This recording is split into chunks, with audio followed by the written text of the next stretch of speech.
નમસ્કાર, ભાર્ગવ જ્યોતિષ કાર્યાલયના યુટ્યુબ ચેનલમાં આપ સૌનું હાર્દિક સ્વાગત છે. પવિત્ર માગસર માસ ચાલી રહ્યો છે અને આ માગસર મહિનાની અંદર વિષ્ણુ પરમાત્માની પરમ કૃપા પ્રાપ્ત કરવા માટે આ મહિનાની અંદર વિષ્ણુ ભગવાનની આરાધના કરવી જોઈએ. કેમ કે શાસ્ત્રમાં લખ્યું છે, ભગવાન વિષ્ણુ કહે છે કે માસા નામ માર્ગશીર્ષોહમ. શાસ્ત્રમાંનો ઉલ્લેખ છે કે મહિનાઓમાં હું માગસર મહિનો છું.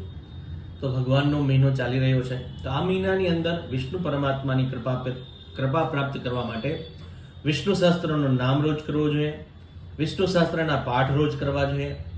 એટલું થઈ ન શકે તો ભગવાન વિષ્ણુ ભગવાનને તુલસીજી અર્પણ કરી ઓમ નમો ભગવતે વાસુદેવાય આ મંત્રના જપ કરવા જોઈએ. ભગવાન વિષ્ણુની આરાધના કરવાથી, આ મહિનાની અંદર પૂજા કરવાથી પુણ્યની પ્રાપ્તિ પ્રાપ્ત થાય છે. તો આ તો માગસર મહિનાનું મહત્વ. અસ્તુ. નમસ્કાર. જય શ્રી કૃષ્ણ.